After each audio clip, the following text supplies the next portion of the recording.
Salut les membres A, c'est Max. Un grand retour au vlog. Ça fait un certain temps que je ne l'avais pas fait. La dernière fois, je vous avais montré comment est-ce que j'avais peur dans le jeu PT, puis apparemment, vous avez trouvé ça bien, bien drôle. Écoutez, j'ai eu beaucoup d'absence dernièrement, notamment le podcast cette semaine. Ce qu'il faut savoir, c'est que, parenthèse, point de vue de ma vie personnelle, j'ai eu une opération à l'hôpital la semaine dernière et puis je suis à l'arrêt de travail maintenant complètement. Ce qui fait que vous voyez sans doute que je suis un petit peu plus présent sur les réseaux sociaux. J'ai dû me faire enlever la vésicule biliaire. Donc là, j'ai une batch de pansement sur l'estomac, sur le ventre. Je vais vous épargner ça. Ça ne me tente pas vraiment de vous le montrer. Mais ce qui fait aussi que j'ai beaucoup plus de temps à la maison. Donc là, les premiers jours, évidemment, je ne pouvais pas rester assis très longtemps.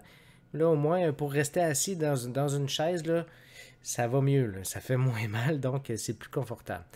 Je passe beaucoup de temps dernièrement avec la Surface 3. C'est un truc que j'apprécie beaucoup. C'est une tablette que j'ai achetée récemment. J'ai vendu mon iPad, donc j'ai plus de iPad, j'ai ça. J'ai acheté la belle Surface 3 avec le modèle 128 Go, 4 Go de RAM. C'est un bon petit PC. Les spécifications sont pas très élevées, mais finalement, quand on s'en sert, on se rend compte qu'elle est capable vraiment de y aller du travail régulier de tous les jours. Donc, navigation web, répondre aux courriels, rédiger des articles, aller sur le web. Donc, je suis capable de faire tout ce que je fais normalement, sauf pour la production, exemple, là, comme de vidéos comme ça ou des choses comme ça. Même à la limite, je pourrais les produire, les vidéos sur la Surface 3, mais l'édition serait juste un peu plus longue, tout simplement. Fait que c'est un produit qui est cher, mais que je recommande quand même, parce que c'est vraiment un très, très bon produit. Côté gaming, ces temps-ci, j'ai commencé à jouer à Halo. Gros merci à François Savard de Rimouski, tu m'as fait vraiment un beau cadeau. François m'a donné le Master Chief Collection. Donc ça, je trouve ça très cool. Puis comme je suis en congé forcé pour le travail, j'ai commencé à jouer à Halo. Donc, j'ai fait Halo 1 au complet. Et maintenant, j'ai commencé Halo 2 sur le Master Chief Collection. Halo 1, pour parenthèse, j'avais jamais joué à ça. J'ai trouvé ça moyen. J'ai pas trouvé que c'était tellement.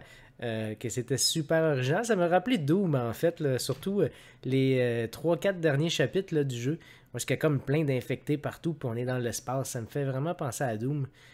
Donc, j'ai trouvé ça comme correct, mais pas plus. L'histoire est quand même intéressante à un certain niveau. Mais là, je sens là, que dans Halo 2, au niveau du scénario, là, que ça veut vraiment prendre beaucoup plus d'ampleur, quelque chose de plus épique, là, quelque chose de mieux écrit aussi. Donc, je poursuis ça tranquillement. Et puis là, je fais des tests là, aussi en dehors du gaming. Là. On va jouer à Splatoon. Là, donc, je ne sais pas si. Il faut que je regarde au niveau du NDA. Mais je vais recommencer à faire de la diffusion Twitch.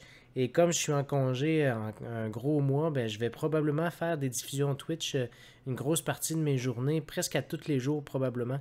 J'attends juste d'être plus confortable là, au niveau de mon bedon. Pour être capable de rester assis plus longtemps.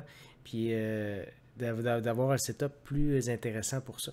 Fait que je vais recommencer à faire de la diffusion. Je vais probablement terminer le Halo au complet. Donc je vais faire Halo 1. Le 1 est fait. Le 2, 3 et 4.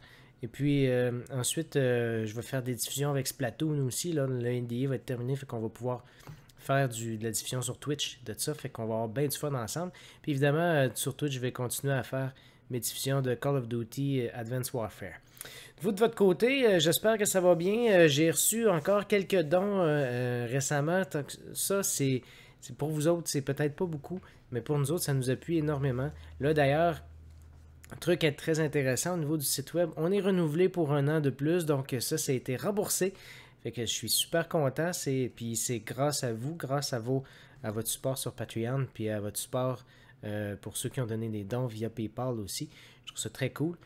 J'aimerais savoir qu'est-ce que vous aimeriez qu'on fasse de plus au niveau de la section or. J'étais très absent dernièrement à cause de la maladie et tout, mais j'aimerais regarder vraiment avec vous, savoir si vous aimeriez qu'on fasse des trucs spéciaux. Puis un autre truc aussi, c'est que je vous dis ça en primeur, là, gardez ça pour vous autres. Il faut que ça reste à l'intérieur de la section membre or. Je vous fais confiance. L'épée légendaire va sortir un deuxième podcast. Ou ça sera pas moi l'animateur. Ça va être un autre. Donc, je suis en train de travailler avec l'équipe au niveau de tous les autres rédacteurs de l'épée légendaire pour voir les a aidés techniquement à s'organiser un podcast qui va être hébergé chez Épée Légendaire.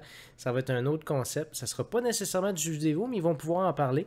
Mais ils vont parler aussi de d'autres sujets. Ça va vraiment être une deuxième émission qui ne va pas remplacer la balado légendaire, qui est mon émission, qui va être complémentaire à ça. Ça se peut qu'on parle de trucs qui sont similaires à un certain point, puis qu'on se chevauche. Mais c'est sûr qu'il y a des trucs qui vont être complètement différents, forcément parce que ça va être des intervenants différents. Donc ça, je vous dis ça en primaire, je vous le dis, là, gardez ça pour vous autres. Présentement, c'est juste à l'interne de l'équipe, il n'y a personne d'autre qui le sait. Fait que ça s'en vient, je sais pas, j'ai pas de date, je sais pas quand est-ce que ça va s'en venir, mais l'équipe travaille là-dessus, donc je sais qu'il y a Jonathan qui veut participer. Puis il y a Marc aussi, Marc Bergeron, qui fait un travail énorme sur le site pour les nouvelles, qui veut participer à ça. Mais moi, non. Moi, je vais donner tout mon appui technique et pour la publication et tout. Mais j'ai décidé volontairement de ne pas participer à ça. Puis, dernier truc que je voulais vous parler aussi, si on avait décidé de relancer la techno, on l'a fait, on a relancé le techno avec Épée Légendaire, mais on le fait dans un spin-off qui s'appelle herotechno.com. Donc, je vous invite à venir faire un petit tour. C'est un autre site, carrément, mais ça garde le branding Épée Légendaire, si vous voulez. Donc, sauf que le techno, j'ai tout le temps trouvé que ça ne fitait pas comme tel sur le site de épélégendaire.com. Donc, je voulais quand même le séparer. Et que là, maintenant, moi, progressivement, je vais mettre de plus en plus d'efforts sur Héros Techno, un petit peu moins du côté de l'épée légendaire. Ça ne change rien pour vous présentement. Je vais quand même continuer les vlogs pour la section art, les critiques une fois de temps en temps.